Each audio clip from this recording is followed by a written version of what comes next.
Welcome to the top 10 most pulled comic books for September 10th, 2025. I'm Mike Spider-Slayer. Welcome back to Comic Book Corner 2.0. Always helping you make decisions on what comic books to buy, bringing you that daily comic book content. If you guys haven't hit the subscribe button yet, what are you waiting for? Go ahead and hit it now.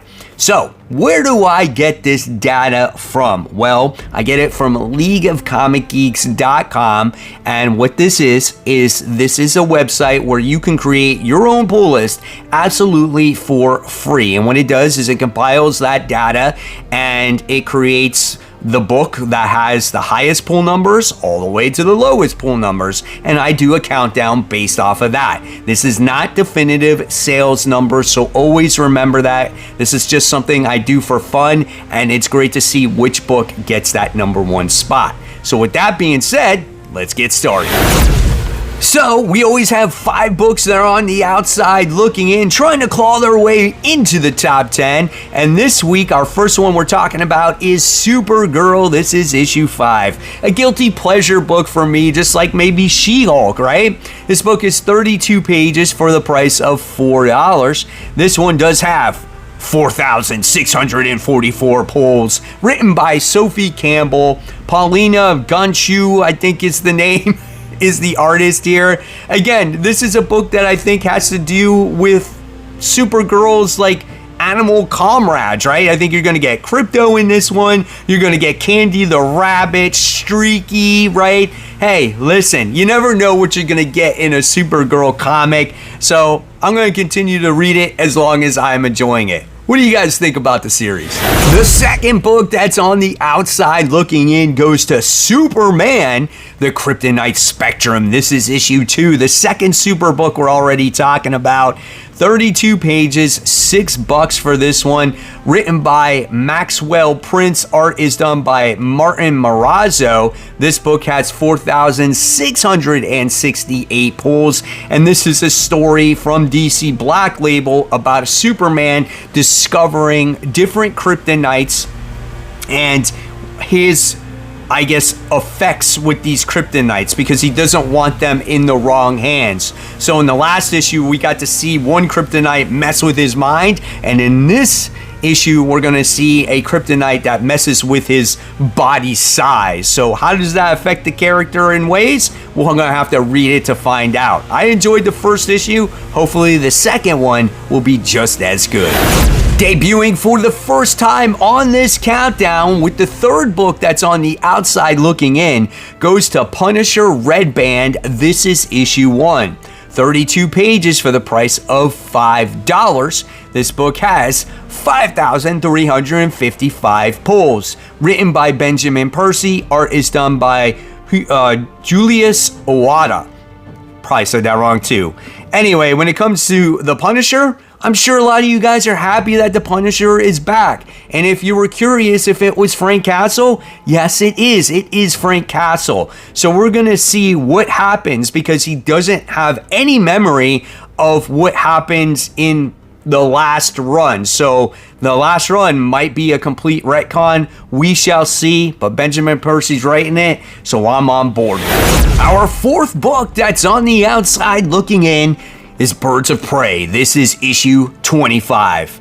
This book has 5,466 pulls. It's really tight right now, and it's written by Kelly Thompson, and the art is done by Cliff Richards. When it comes to this title, I've said it many times already.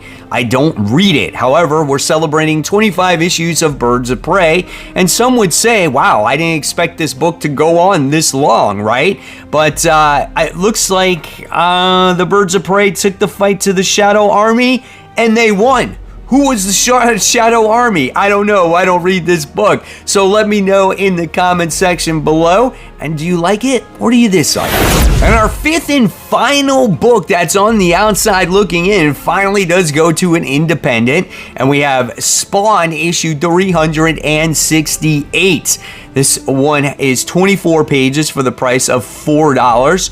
And this book has 5,662 pulls, written by Todd McFarlane, and the art is done by the wonderful Brett Booth. When it comes to Spawn, a lot of people read it. The art is gorgeous. The story might be a little bit of a stall. Some would say it's a little bit dated, but nevertheless, you got heaven and earth on the verge of complete chaos and panic. And I feel like that's just the book over and over and over again, but you can't deny the action that happens in a Spawn comic. This is when the competition starts heating up, and we are officially in our top 10, and number 10 goes to Exceptional X-Men.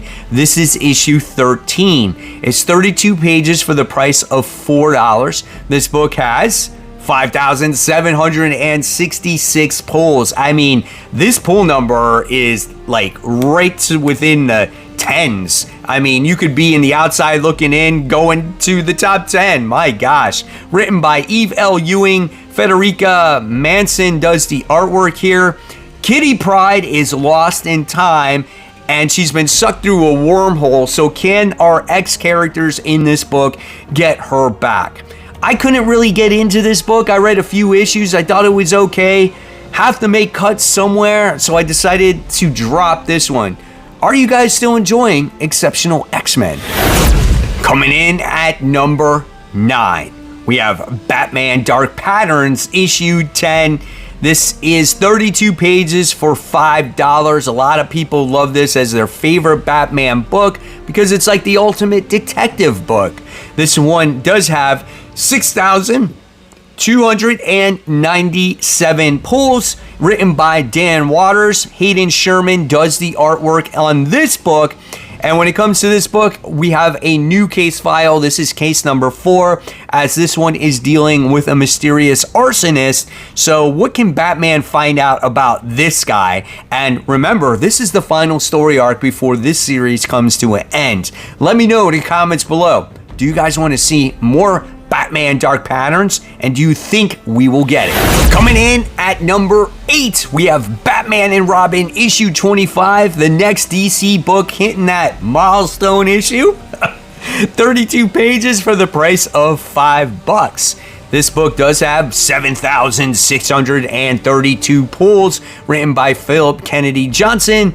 Fico Azio is the new artist on this comic book. So we're going to be getting the return of an old villain, but we are going to get a first appearance of a new villain.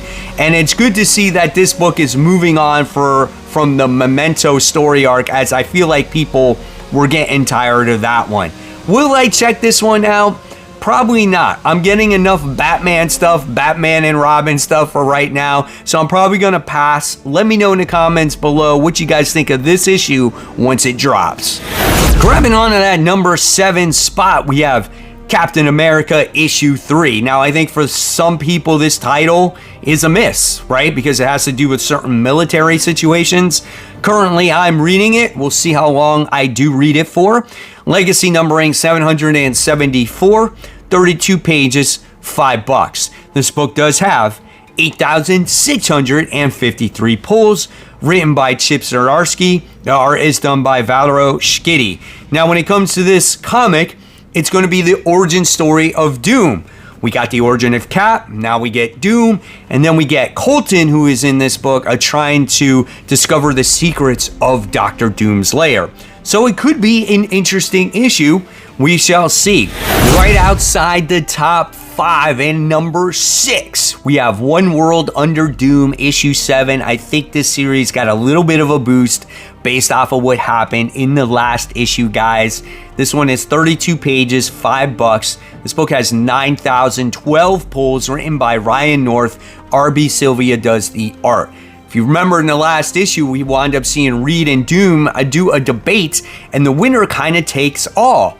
And just when you think Doom was going to win, Reed Richards gets the secret revealed of a lifetime to display to the world about how Dr. Doom is treating his own people, so he can have the ultimate magic and sorcery power to rule the world. I couldn't believe it when I read it. I can't wait to see what happens in issue 7. I am surprised this is actually at number 5, because I've thought this has been just okay for me.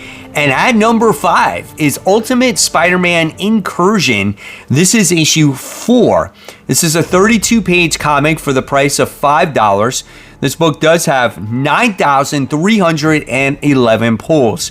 It's written by Denise Camp and Cody Ziegler, and the art is done by Jonas Scarf. I feel like the artwork could be better in this series, and it just has Miles Morales going through the Ultimate Universe world, trying to find his sister and whatnot, and he comes across all of the different characters in the Ultimate Universe. To me, it hasn't felt that grand, right? But in this issue, it looks like now he comes across Magic, Colossus, and Omega Red. So what's going to go on with Miles here, right? I don't know. We shall see. Just outside the top 3, coming in at number 4, goes to Action Comics issue 1090. This book is 32 pages for the price of $4.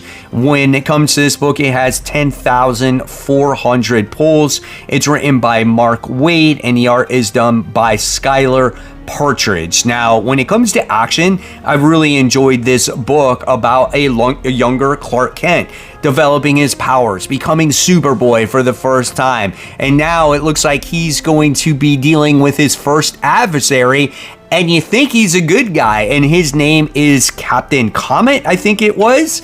Yes, Captain Comet. So, very curious to see the development here. I love seeing all the young relationships in this book.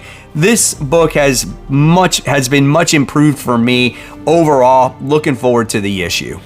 Coming in at number 3. I was really hoping it would be number 1 this time, but it is the final issue of Daniel Warren Johnson's run on Transformers. This is issue 24 of this series. Optimus Prime versus Megatron. This is it, guys. And then we get a new era. We have Robert Kirkman that's going to be on the book and Dan Mora. Will it be the same? Probably not, but I still think it's going to be good. This one is 32 pages for the price of $4. This book does have 11,799 pulls. Like I said, written by Daniel Warren Johnson, Jorge Corona. One shall stand, one shall fall. I absolutely love this book, and I will miss this run. Coming in at number 2, we have Ultimate Wolverine. This is issue 9. A lot of you guys don't like this book just because it's Wolverine. It's also because it's an X book. And this one is 32 pages for the price of $5. This one has 14,615 pulls, written by Chris Condon, and the art is done by Alessandro Capicchio. When it comes to this book, listen, it's just fun, right? The art is great. The storytelling is great. You got Wolverine, who is Wolverine once again, and it looks like him and his comrades are teaming up with each other to take down a Sentinel factory. Who are their adversaries? Where it looks like it's going to be Magic and Omega Red and Colossus. That makes for a very fun issue. And after number 1, we are not done, as we do have Mike Spider Slater's Sleeper Pick. As always, I show you 15 top comic books that are being pulled, but I'm always going to pick one that's down at the bottom that might be the next great comic book, right? So we shall see which book that is in a moment. But for now, the number 1 most pulled comic book, once again, does it break another record? Because last time it broke 30K. It's Absolute Batman issue 12. So here we go. Bane presses the attack. So we kind of got to see like the origin story of Bane. We got to see like this what if scenario if Batman became like a Bane character because he compared himself to Batman, right? So you kind of got to see that story. You also got to see the Joker fully, finally, right? This book does have 32,427 pulls. This book just keeps getting more and more pulls. My gosh, holy cow. Scott Snyder is the writer. Nick Dragotta does do the artwork in this issue as well. So listen, I think it's awesome that we're getting a book that people are really excited about. Personally, my favorite Absolute book is Superman, but if you're loving Batman, hey man, that's awesome too. And now it's time for Spider Slayer's sleeper pick. Here you guys go. And this is coming from Mad Cave Studios. This is Racer X. This is issue 1. 32 pages for the price of $5. This book ranks number 60 on the list, and it has 598 pulls written by Mark Russell, and the art is done by Nuna Plati. Now, if you guys have read Speed Racer, right, done by Papos, and you really enjoyed that book, I think you should read Racer X, because Racer X is heavily connected to what's going on in Speed Racer right now. And I'm very curious to see what this story is going to be about, and maybe we dive more into Racer X himself. So I think this could be definitely a sleeper hit for Mad Cave. And there you guys have it. There are the top 10 most pulled comic books for the week. Hopefully you guys enjoyed it. Is there something else that you're looking forward to this comic book week? Let me know in the comments below. Love to hear it. And stay tuned for a new series that is being released. It's called First Issue Fridays. It's going to be a companion piece to Worthy Ones, as I'm going to showcase the newest issue ones that are coming out, and then on Worthy Ones you'll find out which ones I picked up and what do I deem worthy or not worthy. So guys, as always, remember, support your local comic shops, keep buying, keep collecting, always read your comics so we can have great comic conversation. Thanks for watching, guys. Take care. Bye.